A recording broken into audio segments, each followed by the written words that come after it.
ठाकुर जी आज सवेरे सवेरे उठे, 3.5 वर्ष के हैं। कितने बड़े? 3.5 वर्ष के। ठाकुर जी उठे, पलना से जैसे ही उठे, जोड़ते अपनी आंख मीड़ी, सोई जगन्नाथ भगवान की तरह पूरा काजर फैल गो ठाकुर जी को। घुंघराले केश नेक बिखर रहे हैं, मोर पिछ अपने कंठ में धारण कर रखा है, अपने शीश पर धारण कर रखा है। सुबह उठते ही बालक को कोई नहीं चाहिए, अपनी मैया चाहिए। ठाकुर जी को सबने गोद दी कि हमारे पास आ जा। नहीं, मैया कहाँ है? मैया पास जाऊंगो, मैया पास जाऊंगो। यशोदा मैया दही बिलो रही है, और इतने में ठाकुर, कितनी सुंदर लीला है देखो। ठाकुर जी गए और ऐसे दही बिलोती भाई यशोदा मैया के दोनों भुजान के नीचे से भीतर आए और सामने आके मैया के आगे खड़े है गए। आंखन को काजर फैल गयो है, सो के उठे, आंख अभी खुले ही नहीं रही हैं, केश पूरे घुंघराले मुख पर आ रहे हैं ठाकुर जी के। और मैया से कह रहे, मैया जे बता, तो को दूध ज्यादा प्यारो है कि तेरो पूत प्यारो है, बता। मैया बोली, लाला तू भी सवेरे सवेरे उठ के कैसी बात न करो करे, चल हट जा, मुझको दही बिलोन दे। ना है मैया, पहले बता तो को दूध प्यारो कि पूत? मैया बोली, मोए तो मेरो पूत प्यारो है, दूध काई को प्यारो होगो?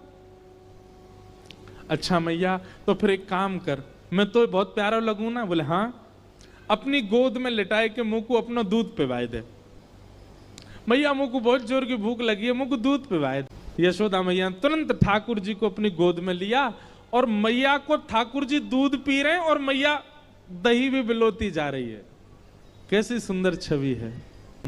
यहां ठाकुर जी जैसे मैया का दूध पीने लगे, सामने चूल्हे पर, अंगीठी पर गैया का दूध उबट रहा था। वहां दूर अंगीठी पर रखे भय दूध ने मन में विचार कियो कि अब ठाकुर जी मेरा सेवन नहीं करेंगे, यशोदा मैया का दुग्धपान करके अपनी क्षुधा निवृत्त करेंगे, और मेरा भोग नहीं लगाएंगे ठाकुर जी। तो उसने विचार किया कि आज जब ठाकुर जी ही मेरा भोग नहीं लगाएंगे तो मैं जीवित रह के क्या करूं। तो संपूर्ण दूध उबल करके, उफन करके बाहर आने लगा, स्वयं को जलाने लगा, नष्ट करने लगा। यशोदा मैया यहां दही बिलो रही, और मैया ने जैसे ही देखी कि दूर दूध उफन करके बाहर आ रहे हो, सो मैया ने विचार किया, अरे ये तो सबरो दूध जर जाएगा। तुरंत मैया ने गोद में बैठे ठाकुर जी को नीचे पटका, दूध संभालने चली। ठाकुर जी खड़े है गए। अब ही मैंने पूछी तो को दूध प्यारो की पूत? तो बोली पूत प्यारो, और बाद दूध के पास भाज गई मैया। ठाकुर जी बोले, मैया ठीक है, आज या दूध को ही देखूंगा मैं, हैं ये ज्यादा प्यार हो तो मुझे छोड़ के भाज जाए। सो ठाकुर जी ने एक बड़ो सा डंडा उठायो, और जो मैया दही बिलो रही थी उस मटकी में ही मारा, मटकी फोड़ दी। और इतना ही नहीं, इतने क्रोध में भर गए ठाकुर जी, गौरस भंडार में गए, जितनी मटकियां थी मैया यशोदा की सब फोड़ दें। यशोदा मैया ने दूध संभाला, और संभाल करके पीछे मुड़ करके देखा तो मां दही की हंडी फूटी पड़ी है, और सबरे मटका फूट रहे हैं, और लाला उछल उछल करके सबरे मटका को फोड़ते जा रहा है। यशोदा मैया बोली, लाला बिगड़ गयो, आज मैंने लाला को यदि दंड नहीं दियो तो बहुत बिगड़ जाएगा। यशोदा मैया ने तुरंत अपना पल्लू खोस करके और एक छड़ी उठाई, बोले रुक जा दारी के तो बताऊं मैं।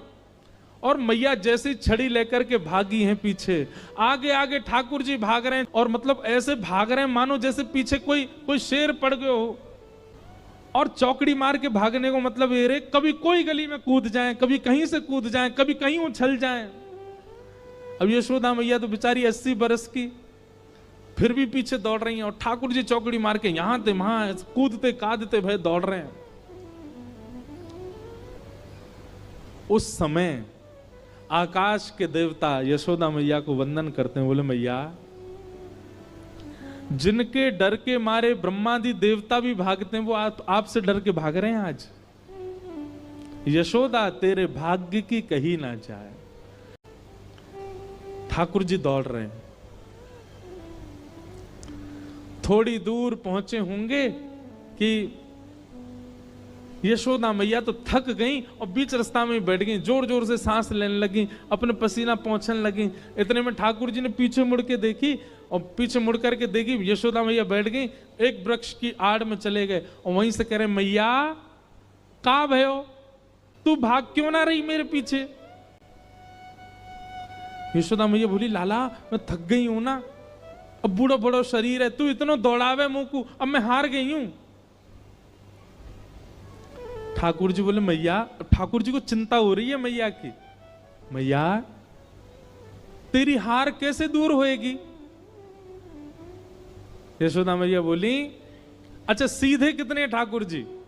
यशोदा मैया बोली मेरो लाला दौड़ के आवेगो और आके मुंह को अपने अंक में भर लेगो, सोई मेरी हार दूर रह जाएगी। सो ठाकुर जी एक बार तो दौड़े मैया की ओर और दौड़ के फिर रुक गए।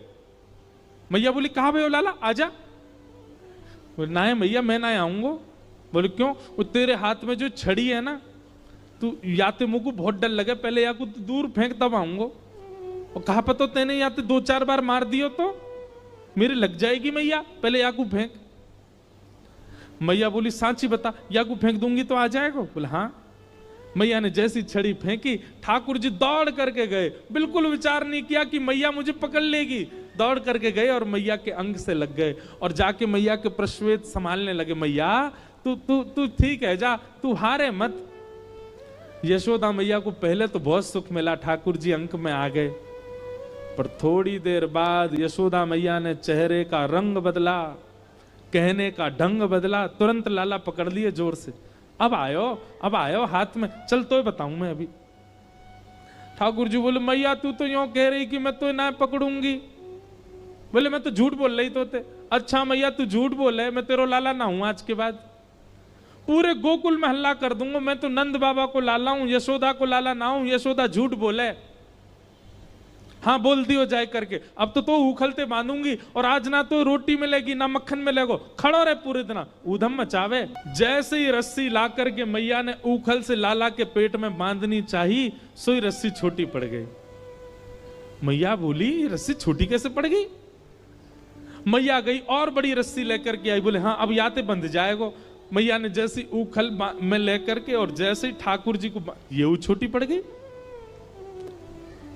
क्यों। तो कहते हैं दाम का मतलब होता है रस्सी और उदर का मतलब होता है पेट।